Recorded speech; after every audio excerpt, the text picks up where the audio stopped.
And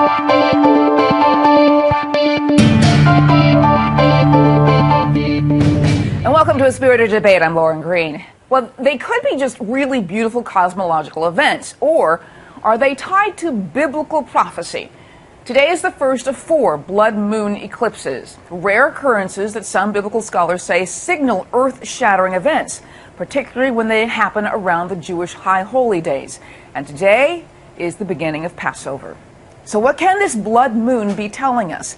Mark Biltz is a pastor and author of the book Blood Moons, Decoding the Eminent Heavenly Signs. And he joins me now from Seattle. Welcome, Pastor. Well, hi. Thank you so much for having me on. So tell us exactly what blood moons are. A blood moon simply is a total lunar eclipse as compared to a partial lunar eclipse. And what does it look like in the sky? I'm assuming it looks red. That's why we call it a blood moon.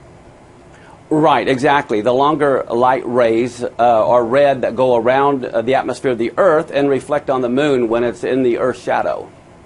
And now you say that this is something that signals a biblical prophecy. Is that right? Am I getting that right? Or it just signals something large that's going to happen, significant that's going to happen?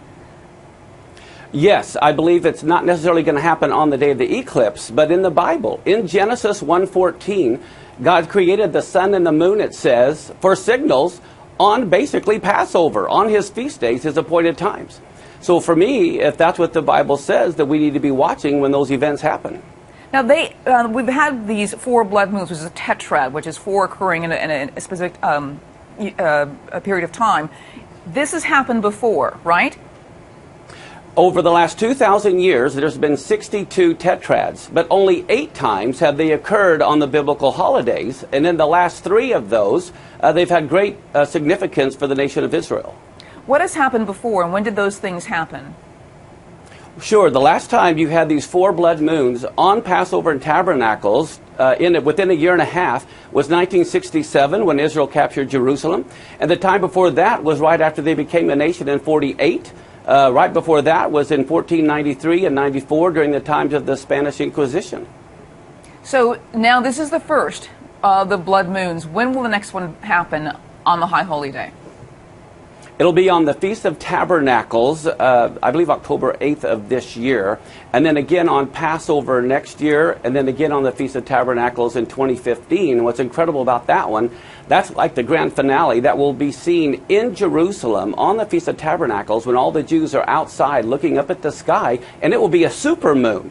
This is going to be a supermoon. The moon will be at perigee, or its closest point to Earth, for the entire year. What could be the signal here? If this is a signal of something, what could God be telling us?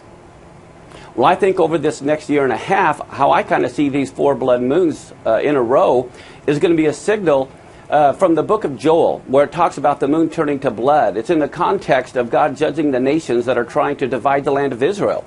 So for me, I think this could be a heavenly warning sign to Israel not to divide their land, as well as to the nations, that God may judge those who are trying to divide their land, which is exactly what the big push is. You know, one of the stories I saw online about the blood moons, the 4 blood moons, said, could it be the end of the world? Is this Judgment Day? Is this, the apocalypse and all of that? Is that what we're looking at here, or should we see something a little more earthbound? A little more earthbound. I don't think it's the end of the world at all. I'm not into that mentality. I believe that we're going to be around for a long time.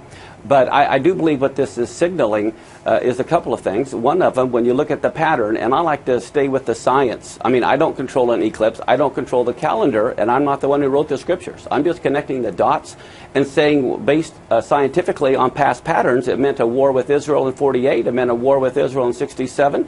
There's a probability that we could be looking at a war in Israel, as well as the economy crashing when you look at past statistics. It's obvious that a lot of things are just normal occurring patterns. And if this happens, if something big happens, you can always say, oh, it's the 4 blood moons, of course, we should have seen it coming. But there's so many tumultuous things happening in the world today. I mean, it could be nothing. I mean, it could just mean, well, there's 4 blood moons. And are we making too much out of it? Are we trying to connect the dots too much? Well, all I'm trying to say is that God is the one who said he created the sun and the moon to send signals on his feast days. Now, I jokingly tell everyone that we are truly a non-profit ministry, and I'm not prophesying anything's going to happen. But at the same time, I think I see these as a warning or red lines that we should be careful and be watching. Not that anything's going to definitely happen, and I would hope nothing does. But I do think that we need to be watching what could be occurring, and not saying, like you said, that something that happens is definitely a sign that that was going to happen. Yeah, I mean, you remember when the whole math of 2012 happened, and they thought the calendar was going to come to an end. The Aztec sign, that was the Aztec sign, right? The Mayans. The Mayans, right? The Mayan sign, and everybody was looking for some sort of sign, and every little thing that happens, oh, this must be, the 2012. I mean, isn't it possible that we're jumping to conclusions just like that, that nothing will happen that would not have happened if there hadn't been a blood moon? A great question. The problem is the Mayan calendar isn't the one God was using. So people get all excited about the wrong calendar. The Islamic calendar is based totally on the moon. The calendar that the world uses is based totally on the sun. So they're all on the wrong calendars that God is using. God is using the biblical calendar, which is based on both the sun and the moon. And that's the one that I would be paying attention to.